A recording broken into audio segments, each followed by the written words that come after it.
ഇന്നത്തെ നമ്മളെ റെസിപ്പി നല്ല സോഫ്റ്റ് ആയിട്ടുള്ള ഇഡ്ഡലി എങ്ങനെ റെഡിയാക്കുക എന്നുള്ളതാണ്. നിങ്ങൾ ആദ്യമായാണ് എൻ്റെ ചാനൽ കാണുന്നതെങ്കിൽ ഒന്ന് സബ്സ്ക്രൈബ് ചെയ്യണേ. ഇഡ്ഡലിക്ക് വേണ്ടി ആദ്യം ഉഴുന്നും പച്ചരിയും കുതിർത്ത് വെക്കുകയാണ് ചെയ്യേണ്ടത്. അതിനായി ഞാനൊരു കപ്പ് ഉഴുന്നും 3/4 കപ്പ് പച്ചരിയും എടുത്തിട്ടുണ്ട്. ഇനി ഇത് വെള്ളമൊഴിച്ച് കഴുകിയിട്ട് പിന്നെ ഒന്ന് വെള്ളമൊഴിച്ച് ഒരു 8 മണിക്കൂറോളം കുതിർത്ത് വെക്കുകയാണ് ചെയ്യുന്നത്. ഇപ്പോൾ ഒരു 8 മണിക്കൂറായിട്ടുണ്ട്. ഉഴുന്നും പച്ചരിയെല്ലാം കുതിർന്ന് വന്നിട്ടുണ്ട്. ഇനി ഇതൊന്ന് അരച്ചെടുക്കാം. അതിനായിട്ട് ഞാനൊരു മിക്സിയുടെ ജാറിലേക്ക് ഉഴുന്നും പച്ചരിയും ഇട്ട് കൊടുക്കുന്നുണ്ട്. ഇനി ഇതിലേക്ക് ഒരു സ്പൂണ് ചോറ് കൂടി ഇട്ട് കൊടുക്കുന്നുണ്ട്. എന്നിട്ട് ഇതിലേക്ക് അല്പം വെള്ളം ഒഴിച്ചിട്ട് ഇത്രയാണ് വെള്ളം ഒഴിക്കുന്നത്. എന്നിട്ട് ഇത് നന്നായി ഒന്ന് അരച്ചെടുത്തിട്ടുണ്ട്. നല്ല ഫൈനായിട്ട് അരച്ചെടുക്കണം. ഇനി ഇതൊരു ബൗളിലേക്ക് ഒഴിച്ച് വെക്കുന്നുണ്ട് ഞാൻ. ഈ മാവ് ഞാൻ 8 മണിക്കൂർ റെസ്റ്റ് ചെയ്യാൻ വേണ്ടി വെക്കുന്നുണ്ട്.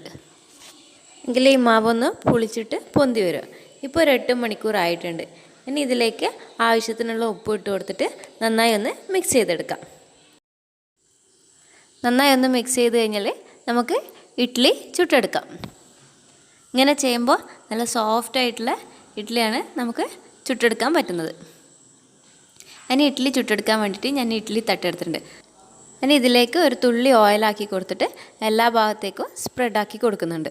ഇത് ഇഡ്ഡലി ചുട്ടെടുക്കുമ്പോൾ ഇതിലേക്ക് പറ്റി പിടിക്കാതിരിക്കാൻ വേണ്ടിയിട്ടാണ് ഇങ്ങനെ ചെയ്യുന്നത്. ഇനി ഇതിലേക്ക് മാവ് ഓരോന്നായിട്ട് ഒഴിച്ചു കൊടുക്കുകയാണ് ചെയ്യുന്നത്.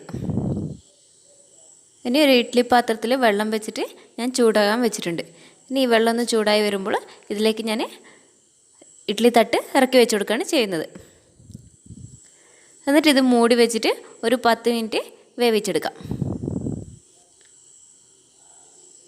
ഇനി ഒരു 10 മിനിറ്റ് ആയിക്കഴിഞ്ഞാൽ മൂടി ഒന്ന് തുറന്ന് നോക്കാം.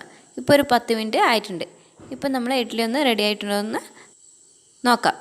ഇപ്പം നമ്മളെ ഇഡ്ഡലിയൊക്കെ വെന്തിട്ടുണ്ട്. ഇനി ഇതൊന്ന് ചൂടാറാൻ വേണ്ടി എടുത്ത് വെക്കാം. ഇപ്പം നമ്മൾ ഇഡ്ഡലിയൊക്കെ ചൂടാറിയിട്ടുണ്ട്. ഇനി ഇതിൽ നിന്ന് പാത്രത്തിൽ നിന്ന് ഓരോന്നായിട്ട് അടർത്തിയെടുക്കാം.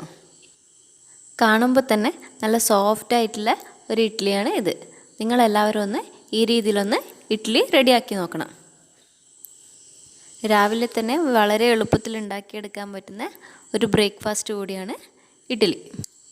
ഇനി നിങ്ങൾക്ക് ഈ വീഡിയോ ഇഷ്ടമാവുകയാണെങ്കിൽ ലൈക്ക് ചെയ്യുക, കമൻറ്റ് ചെയ്യുക, ഷെയർ ചെയ്യുക, സബ്സ്ക്രൈബ് ചെയ്യുക.